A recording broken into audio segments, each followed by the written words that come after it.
আসসালামু আলাইকুম। প্রিয় দর্শক, অন্য মঞ্চের আলাপ চাইতায় আপনাদের সকলকে আমন্ত্রণ জানাচ্ছি। প্রীতি, সালাম এবং শুভেচ্ছা নেবেন। অনেকেই জানতে চেয়েছেন যে এই যে দেশে এত আগুন লাগছে, এই আগুন কারা লাগাচ্ছে, কেন লাগছে এবং সিরিজ আগুন লাগছে। তো এমনি গতকাল শনিবার যে ঢাকা বিমানবন্দরে, আন্তর্জাতিক বিমানবন্দরে যে অগ্নিকাণ্ডটি হলো, যে কার্গো ভবনে, যেখানে $1 বিলিয়ন ক্ষতি হয়েছে, মানে কমপক্ষে 100 কোটি ডলার। এটি যদি কনভার্ট করে 12,500 কোটি টাকা, 12,500 কোটি টাকার মালামাল পুড়ে গেছে। এবং সাধারণত শুক্র শনিবার দিন কাজ কাজ হয় না এই কার্গো সেকশনে, রবিবার দিন যা কিছু আসে এটা ডিস্ট্রিবিউট হয়। তো শুক্র শনিবারে অনেক ইম্পর্টেন্ট সামগ্রী জমা ছিল, তার মধ্যে ওষুধের কাঁচামাল আমদানি করা ছিল, সেগুলো, এটা খুব ইম্পর্টেন্ট, এগুলো সব পুড়ে গেছে। কারা আগুন দিয়েছে এবং এই আগুন লাগার সাথে সাথে কতক্ষণ সময় পরে এখানে আগুন নিভাতে যা দমকল বাহিনী বা বিমানবন্দরের নিজস্ব যে বাহিনী রয়েছে তারা কতক্ষণ পরে এসেছিল এবং এটা কেন 7 ঘন্টা লাগলো নিভাতে? একটা ইন্টারন্যাশনাল এয়ারপোর্ট এবং যার সিকিউরিটি মেজার্স বিশ্বমানের, সেই স্বীকৃতি পেয়েছে 2 মাস আগে যে এটা খুব ভালো মানের, ওয়েল প্রোটেক্টেড এরিয়া, সেখানে এই ঘটনা। তার মানে একটা বিমানবন্দরে আগুন লাগলে সেটাকে ইমিডিয়েটলি থামানোর জন্য যে ব্যবস্থা, সেই ফায়ার কন্ট্রোল মেজার, সেটা অবশ্যই এই এয়ারপোর্টে ছিল। কিন্তু সেই মেজার্স থাকার পরেও কেন এখানে আগুন লাগলো? এবং সেটা বলা হচ্ছে যে বাতাসের কারণে, কিন্তু বাতাসের আগেই তো এই আগুনটা নিভে যাওয়ার কথা যখন একদম শুরু হয়েছে। তো এই যে শুধু এয়ারপোর্ট না তো, গাজীপুরে আগুন লেগেছে, মিরপুরে আগুন লেগেছে, কক্সবাজারের ইন্টারন্যাশনাল ইউনিভার্সিটিতে আগুন লেগেছে। আজকে দেখলাম যে ইসলামপুরের এই চকবাজারের ইসলামী ব্যাংকে আগুন লেগেছে। এরকম আগুন নোয়াখালীর সোনাইমুড়িতে আগুন লেগেছে। আগুন লেগেই যাচ্ছে, আগুন লেগেই যাচ্ছে এবং আগুন লেগেই যাচ্ছে। এত আগুন লাগছে যে আমার জয় গোস্বামীর মালতী বালা বালিকা বিদ্যালয় কবিতাটা মনে পড়ে, যেখানে বলছে তবুও আগুন বেণীমাধব, আগুন জ্বলে কই। এবং যখন আগুন জ্বলছিল তখন আমাদের চিফ অ্যাডভাইজারের প্রেস টিম, তারা ফেসবুকে এই জুলাই সনদ ঘোষণা নিয়ে ব্যস্ত।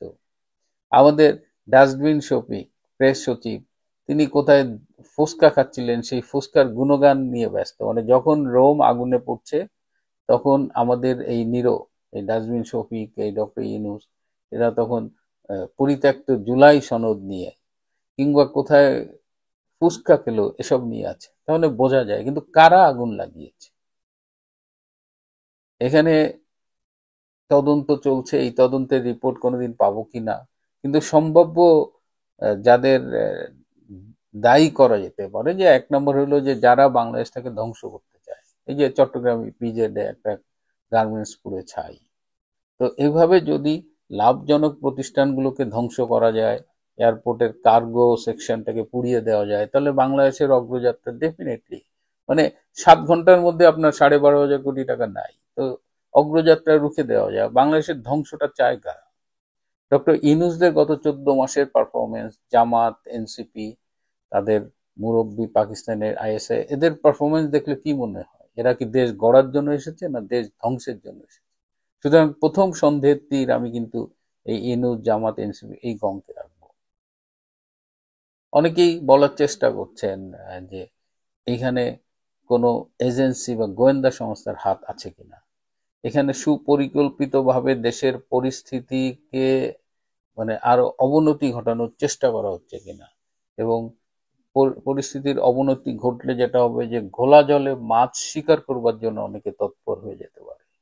আবার কেউ কেউ বলছে যে এই অগ্নিকাণ্ডের পেছনে ফ্যাসিস্টের দোসররা জড়িত। আপনারা জানেন ফ্যাসিস্ট কাকে বলা হয়। মানে বিগত সরকার ফ্যাসিস্ট, এবং বর্তমানে গত 14 মাসে যা কিছু ঘটছে এবং আগামীতে ঘটবে সবই এই ফ্যাসিস্টরা করছে। এমনকি গত 17 তারিখে, পরশুদিন, এই যে জুলাই সনদে স্বাক্ষর হবে, সেখানে আপনারা জানেন যে সংসদ ভবনে কি তুলকালাম কাণ্ড করলো এনসিপি। তাদের প্যাট্রোনাইজেশনে, তাদের ব্যাকআপে জুলাই যোদ্ধা, সেই কোথাকার কোন জুলাই যোদ্ধা, এদের দেখলেই বোঝা যায় যে এরা কোন লেভেলের যোদ্ধা। তো তারা এখানে ভাঙচুর করছে। এদিকে আবার বিএনপির নেতা সালাউদ্দিন বলছে ওরা ফ্যাসিস্টের দোষর। যাবেন কই?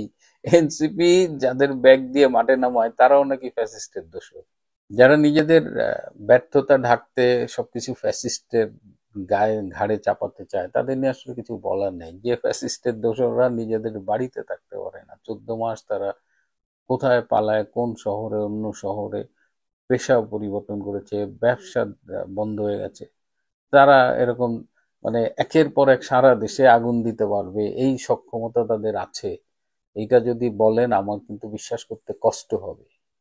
বরং ইস মোর অ্যাকসেপ্টেবল যে যারা নির্বাচন চায় না, যারা দেশটাকে অস্থির করতে চায়, যারা দেশটাকে ধ্বংস করতে চায়, তারা এই অগ্নিকাণ্ডে সাথে জড়িত। কারণ এতগুলো ঘটনা দুর্ঘটনা হতে পারে না, একটা দুটা দুর্ঘটনা হয়, কিন্তু সিরিজ অফ ইভেন্টস যখন ঘটে তখন এটা পরিকল্পিত, সুপরিকল্পিত হবার সম্ভাবনাই বেশি। এটা দুর্ঘটনা হতে পারে, মানে এটা খুবই মানে আশ্চর্যের ব্যাপার হবে যদি এই সব ঘটনা দুর্ঘটনা হয়। কিন্তু আমার মনে হয় না যে, এবং এখানে মানে বাংলাদেশকে ধ্বংস করতে চায়, বাংলাদেশের পরিস্থিতির অবনতি ঘটতে চায়, এইসব মিলিয়ে। কিন্তু আমি এত কিছুর পরেও আমি বলবো, আমাকে যদি জিজ্ঞেস করেন এই সমস্ত অগ্নিকাণ্ডের জন্য দায়ীকে, অবশ্যই doctor Mohammad Yunus as the head of the state, interim গভর্নমেন্টের হেড যিনি, অবৈধ হোক আর বৈধ হোক সেটা অন্য বিষয়, অবশ্যই তাকে এই দায় নিতেই হবে। এই যে হেড অফ দ্য স্টেট হিসেবে দায় নেওয়ার এই সংস্কৃতি ডক্টর ইউনূস গংই চালু করেছে। আজকে যখন সারা দেশে এই অরাজকতা চলছে, সারা দেশ যখন আগুনে জ্বলছে, তখন সেই দায় ডক্টর ইউনূস এড়াতে পারে না।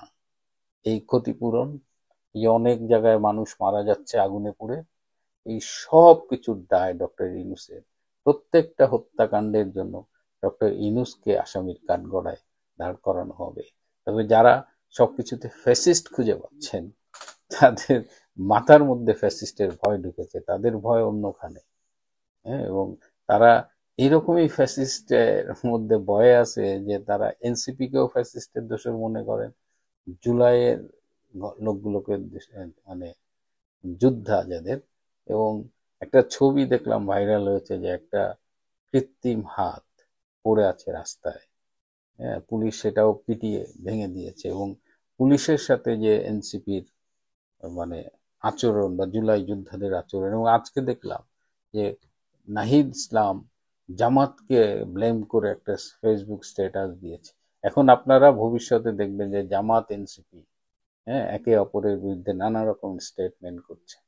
এগুলো মনে রাখবেন সবই নাটক। মুদ্রার এক পিঠ যদি জামাত হয়, আর এক পিঠ এনসিপি, এবি পার্টি, গণ অধিকার পরিষদ, এরা হলো সব জামাতের A team, B team, C team. নির্বাচন নিয়ে অনিশ্চয়তা তৈরি করে নির্বাচন ঠেকানোর জন্য জামাতও কিন্তু কম সক্রিয় নয়। এবং এ কারণে এই পিআর পদ্ধতি তুলে, নানা রকমের কেওয়াস তুলে তাদের একটাই লক্ষ্য, ফেব্রুয়ারিতে নির্বাচন হবে না। কারণ জামাত এই মুহূর্তে ক্ষমতায় না থেকেও ক্ষমতার সব রকমের স্বাদ ভোগ করছে, এবং তারাও মূলত ইউনূসের পেছনে থেকে সরকার চালাচ্ছে। তো এই জায়গা থেকে কেন জামাত যাইতে যাবে? জামাত যতই লাফালাফি করুক, জামাতের ভোট কিন্তু 7 to 8%-এর বাইরে এক ফোঁটাও বাড়েনি। এত কিছুর পরেও তারা যতই লাফালাফি করুক, হ্যাঁ, ফাঁকা কলসি বাজে বেশি না, সেই রকম আর কি। জামাত ক্ষমতা বৈধ কোনো ভোটে বা সুষ্ঠু কোনো নির্বাচনের মাধ্যমে ক্ষমতায় যাওয়ার কোনো প্রশ্নই আসে না। সুতরাং ক্ষমতার স্বাদ ভোগ করতে, দেশ চালাইতে হলে কি করতে হবে? নির্বাচন ঠেকাইতে হবে। নির্বাচন ঠেকাইতে কি হলে কি হবে? আসো আমরা এনসিপি কে মাঠে নামাই এবং এনসিপির সাথে আমরা একটা কৃত্রিম বিরোধ তৈরি করি। সুতরাং এনসিপি এবং জামাতের ভবিষ্যতের সম্পর্কে যে ডেভেলপমেন্ট আপনারা দেখবেন, আমি অনুরোধ করব সেইটা বিশ্বাস করার আগে একটু নিজেরা দেখবেন, একটু অ্যাসেস করে দেখবেন। কারণ জামাত এনসিপি এরা মানে একই মায়ের পেটের দুই ভাইয়ের মতো অবস্থা। প্রিয় বন্ধুরা, আসলে ভালো নেই, দেশটাও ভালো নেই, আর দেশ ভালো না থাকলে আমরা দেশে থাকি বিদেশে থাকি আমরাও ভালো থাকি না। এই অগ্নিকাণ্ড, এইভাবে একটা সাজানো গোছানো দেশ ধ্বংস হয়ে যাওয়া, এইভাবে জুলাই আগস্টে জঙ্গিদের কাছে এইভাবে একটা দেশ ক্রমশ অবনতির পথে যাত্রা করা, এবং এই সময়ে আমাদের জেনারেল ওয়াকার খান, যিনি কথা দিয়েছিলেন দেশ জাতির জানমাল দেখে রাখবেন, তিনি ক্যান্টনমেন্টে বসে নিজের নিরাপত্তাটা নিশ্চিত করার জন্য অসংখ্য প্যারাট্রুপার, কমান্ডো, কি সব বাহিনী দিয়ে নিজেকে ঘিরে রেখেছে। সারা দেশ ধ্বংস হয় হোক, ক্যান্টনমেন্টে আমি যেন ভালো থাকি, এটাই এখন জেনারেল ওয়াকার খানের মতো। প্রিয় বন্ধুরা, আজ এ পর্যন্তই। ভালো থাকবেন, সুস্থ থাকবেন। তার সেই মহেন্দ্রক্ষণ এসে গেছে। গত 14 মাস ধরে আমি যে কথা বকে যাচ্ছিলাম যে এবার বাংলাদেশের ওপরে অ্যাকশন হবে, বাংলাদেশের ওপরে অ্যাকশন হবে, নানান লোকে নানান কুকথা বলেছে, অকথা বলেছে, গুলবাজ, গাঁজাখোর, গুজববাজ, লোকটার কথা শুনবেন না, অনেক কথা বলেছে। এই যে আমাদের ডিফেন্সের লোকজন গেলেন, 3 দিন আপনাদের ওখানে থাকলেন, 16 তারিখ আসার কথা ছিল, 17 তারিখ এলেন, আমি তখনও কোনো কথা বলিনি। তারপর গতকালকে আমি একটা ভিডিও করে নিজের অবস্থান ব্যাখ্যা করেছিলাম, কিন্তু তারপরে সেই ভিডিওর পরেতে আমার কাছে যে সমস্ত রিয়াকশনগুলো এসছে, তাতে আমার মনে হলো যে এবার একটা কোনো কর্তৃপক্ষকে ধরে এই ভেতরের ব্যাপারটা কি আমাকে একটু জানতে হবে। তা আমি ফোন করেছিলাম আমাদের যিনি ডিফেন্স সেক্রেটারি আছেন, রাজেশ কুমার সিং, তাকে আমি ডিরেক্টলি ফোন করিনি, ফোন করেছিলাম একজনের থ্রু দিয়ে। তিনি কনফারেন্সে আমার সঙ্গে কথা বলে দিয়েছেন, কারণ তাকে আমি চিনতাম না। যেহেতু যিনি ধরে দিয়েছেন তিনি খুব ট্রাস্টেড এবং তাকে বহুদিন ধরে চেনেন, তার মুখে আমার কথাও শুনেছেন, আমার ভিডিও টিডিও দেখেন উনি। তো উনি বললেন, দেখুন আমি স্ট্র্যাটেজিক কোনো কথা বলবো না, দেখুন আমি আপনাকে course of action, plan of action, I am not asking to you. I am just asking to you what happened there when our defense party were visited in Bangladesh. What was their job and what they find and what they tell. তখন উনি আমাকে বললেন, দেখুন এই যে আমাদের এখানে defence যারা লোক গিয়েছিল তারা সমস্ত স্যাটেলাইট ইমেজ নিয়ে গিয়েছিলেন। তার আগে এখান দিয়ে পারমিশন চাওয়া হয়েছিল, এখন সেই পারমিশন বাধ্য হয়ে দিতে হয়েছে, না হলে ভারত বলেছিল আমরা নিজেরাই চলে যাব, তখন আর কোনো অনুরোধ করব না। এখন আমি সে কথা বলেছি যে ইউনূস কেন বলবে না এই কথাটা, ইউনূসের বিপদ বাড়বে বললে, কারণ ভারত বিরোধীদের সঙ্গে উনি তাল মিলিয়েছেন, সেই ভারতকে ডিফেন্সকে উনি ডেকে পাঠাচ্ছেন, তাতে ওনার পিঠের চামড়া একই অবস্থা খারাপ আরো তুলে দেবে। তো যাই হোক, সে তো গতকালকে বলেছি।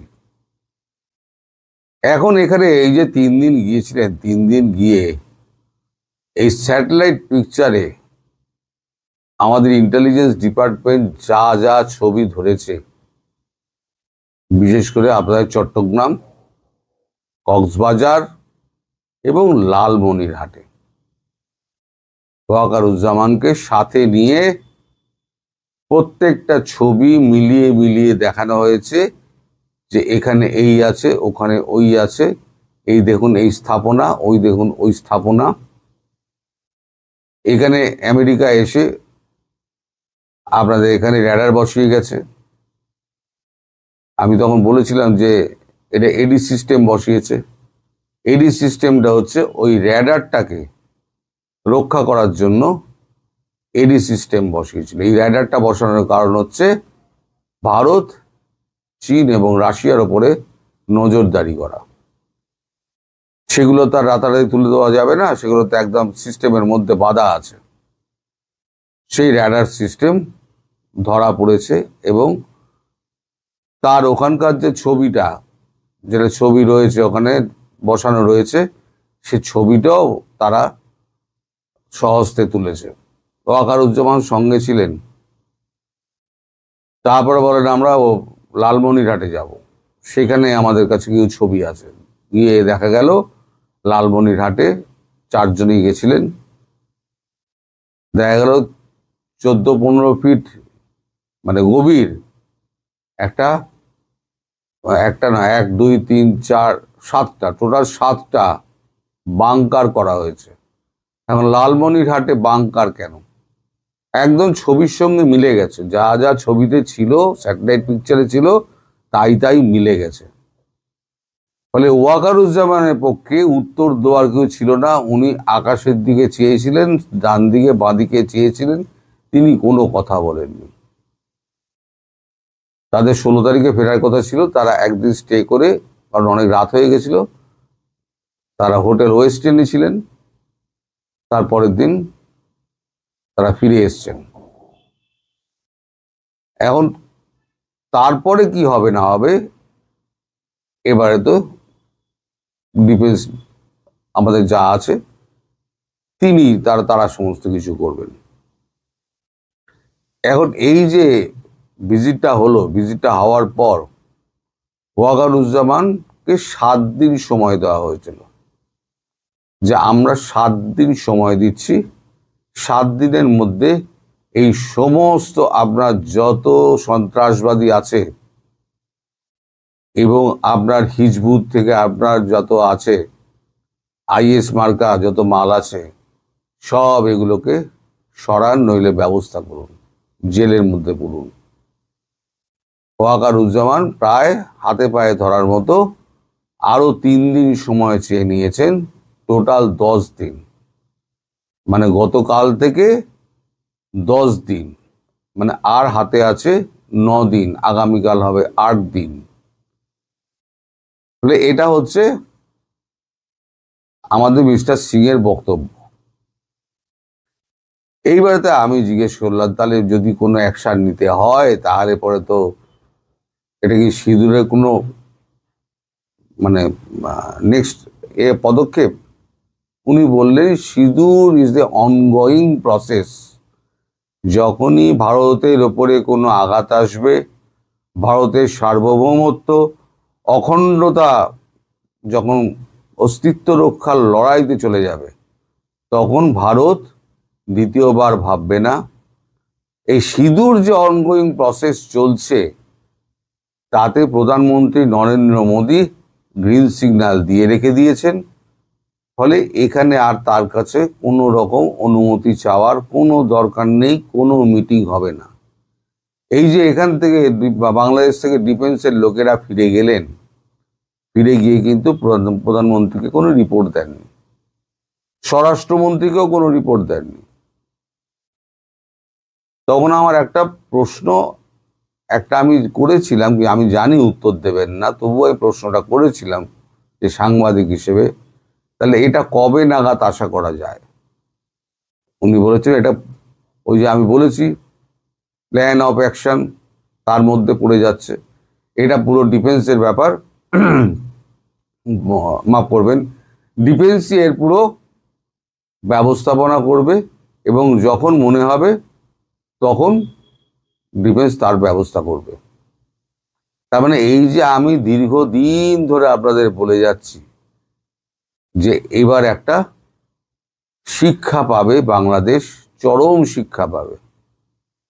এবং 3 মাস আগে থেকে বলছি, হয় পূর্ব দিকে শুরু হবে, নয় পশ্চিম দিকে শুরু হবে, অথবা পূর্ব পশ্চিমে একসঙ্গে হবে, যে কোনো যা কিছু হতে পারে। এখন পাকিস্তান আর তুর্কিকে কিভাবে ফাঁসিয়ে রেখে দিয়ে সে তো আপনারা গল্প জানেন, আমেরিকার অবস্থাও আপনারা জানেন। আরো আপনারা বুঝতে পারবেন আমেরিকার এই অবস্থাটা খারাপ কতটা, ট্রাম্প কতটা একঘরে হয়ে গেছেন। যে আপনাদের কাছে নিশ্চয়ই খবর এসছে, আপনারা জেনেও গেছেন যে ইন্টারন্যাশনাল মনিটারি ফান্ড এই সরকারকে আর টাকা দেবে না। তার মানে কংগ্রেসের কোনো অ্যাপ্রুভাল নেই। এখন যে আমেরিকা এতদিন রেজিম চেঞ্জ করে এসেছিল, এখন সেই আমেরিকার প্রেসিডেন্টের রেজিম চেঞ্জ করার জন্য সেই ডিপ স্টেট একদম কাজে লেগে গেছে। ফলে ডোনাল্ড ট্রাম্পের আর কোনো রকম এখানে ইনভলভমেন্ট থাকবে না, আমেরিকার কোনো রকম ইনভলভমেন্ট থাকবে না। এবার যা করবে ভারতবর্ষ করবে। আর যদি আমাদের পদাতিক বাহিনী যদি নাবে, তাহলে জানবেন আপনাদের রংপুর গেল, আপনাদের চট্টগ্রাম গেল, আপনাদের একদম ল্যান্ডলক কান্ট্রি বলে করে দেবে। আপনারা পড়ে রইল ওখানে অস্থির মায়ানমার, যেখানে ঢুকতে গেলেই গুলি খাবেন। তাহলে ভারত যদি খাদ্য দেয় খাবেন, বিদ্যুৎ দেয় দেবে, আলো জ্বালবেন, জল যদি দেয় তো ঠিক আছে, তেল যদি দেয় তো ঠিক আছে, পুরোপুরি ভারতের উপর নির্ভরশীল হয়ে থাকবেন। এবার যারা এই ভারত বিরোধিতা করে ওদিন চেঁচাতো না, এই তাদের চেঁচারি কিন্তু এবার দেখবেন সব থেমে যাবে। তারপরে দেখব বাংলাদেশের সৈন্যবাহিনীর ক্ষমতা কতটা। এরা সাধারণ মানুষ পেটাতে পারে, লড়াই তো কখনো করেনি। আর এই যে আমায় লিখে বেড়ান না, যুদ্ধ যুদ্ধ যুদ্ধ চাই, ভারত একটা কাপুরুষ, কোনোদিন যুদ্ধ করতে পারবে না। এবার যুদ্ধের নির্মমতা, নৃশংসতা দেখবেন। আমার একটা সেনাবাহিনীর কাছে অনুরোধ ছিল যে পারলে একটা কামাকাজি ড্রোন যমুনার ওপরে ফেলবেন, না रहेगा বাঁশ না বাজেগি বাঁশরি। আর যে সমস্ত ইনস্টলেশনে মারবে, এখন দেখুন প্রচুর রক্তক্ষয় হবে, এটা ধরেই নিন প্রচুর রক্তক্ষয় হবে। কারণ চারজনকে মারার জন্য যে কামাকাজিটা মারা হবে, সে চারজনকে বেরিয়ে যে থেমে যাবে তা তো নয়, সেখানে 40 জন মারা যাবে। সেখানে কে সাধারণ মানুষ, কে শিশু, কে বৃদ্ধ, কে মহিলা, কে, ও তো ড্রোন, আর ড্রোন তো যন্ত্র, ও তো জানে না কোথায় পড়তে হবে, কে কার সঙ্গে কি সম্পর্ক আছে। ফলে এরকম মাঝরাতে হঠাৎ পাকিস্তানের মতো, যেটা আমিও জানতে পারবো না, আপনারাও জানতে পারবেন না, হঠাৎ দেখবেন দুমদাম করে শুরু হয়ে গেছে। এখন হাতে দিন গোনার পালা। এবার দিন গুনুন, আর পারলে আমাকে আরো 4 বার লিখে দিন গাঁজাবাজ, গুজববাজ আর গঞ্জিকা সেবনকারী একটি মানুষ। অনেক আপনারা বলেছেন, এবার ভারতের করে দেখানোর সময় এসছে। আর যখন এই ল্যান্ডলক কান্ট্রি হয়ে যাবে না, তখন বাপ বলে চেঁচাবেন। আপনাদের পাশে না আছে পাকিস্তান, না আছে তুর্কি, না আছে বাংলাদেশ। বাঁচালে আপনাদের ভারতবর্ষই বাঁচাবে, মারলে আপনাদের ভারতবর্ষই মারবে। আর এরপর ভারতবর্ষ যাকে মনে করবে তাকেই গদিতে বসাবে। আপনারা মাঝে মাঝে বলে বেড়ান না ভারতবর্ষ কেন আমাদের কন্ট্রোল করছে। ভারতবর্ষ কন্ট্রোল এবার করবে, আগে করতো না, এখন ভারতবর্ষ কন্ট্রোল করবে। কারণ আপনাদের মতো মানুষ যারা, সবাইকে বলছি না, আমি বলছি এই দেশ ধ্বংসকারী, অর্থনীতি ধ্বংসকারী, চারিদিকে সন্ত্রাসের আবহাওয়া বইয়ে দেওয়া যে সমস্ত মানুষগুলো রয়েছে, তাদের পৃথিবীতে বেঁচে থাকার কোনো অধিকার নেই। এবং ভারতবর্ষ শান্তিপ্রিয় দেশ, তার গায়ে যদি আঘাত পড়ে, সে কিন্তু আমাদের প্রত্যেকটা দেবতার হাতে কিন্তু একটা করে অস্ত্র থাকে। এক হাতে শান্তি থাকে, আর এক হাতে আশীর্বাদ, আর এক হাতে কিন্তু অস্ত্র থাকে। সুতরাং আমরা যেমন সাহায্য করতে পারি, প্রয়োজনে তেমন অস্ত্রও ধরতে পারি। এখন দিন গুনুন, কবে রাত্রিবেলা টাপাটাপ পড়তে শুরু করে দেবে। তখন আমাকে লিখবেন যে হ্যাঁ, এই গাঁজাবাজটার কথাটি কিন্তু তাই সত্যি হলো। আর যে মনে করছেন আপনারা নিজেদের মধ্যে যোগাযোগ করবেন, আপনাদের ওখানে স্যাটেলাইটই থাকবে না, মানে স্যাটেলাইট ব্লক করে দেবে। আপনারা নিজেদের মধ্যে যোগাযোগ করতে পারবেন না, ইউটিউব, ফেসবুক সব বন্ধ হয়ে যাবে। কতদিনের জন্য বন্ধ হবে তাও আমি জানি না, ধীরে ধীরে হয়তো চালু হবে। কিন্তু দিন খুব একটা খারাপ আসছে, সামনের দিকে খুব কঠিন একটা পরিস্থিতি আসছে। আমি বলেছিলাম 31শে ডিসেম্বর 2025, এখন দেখা যাচ্ছে সেটা অনেকটাই এগিয়ে এসছে। এবার আপনারাও অপেক্ষা করুন, আমিও অপেক্ষা করি, দেখা যাক কবে কি শুরু হয়। কবে তো বটেই, কবে কি শুরু হয়। সবাইকে ধন্যবাদ জানাই।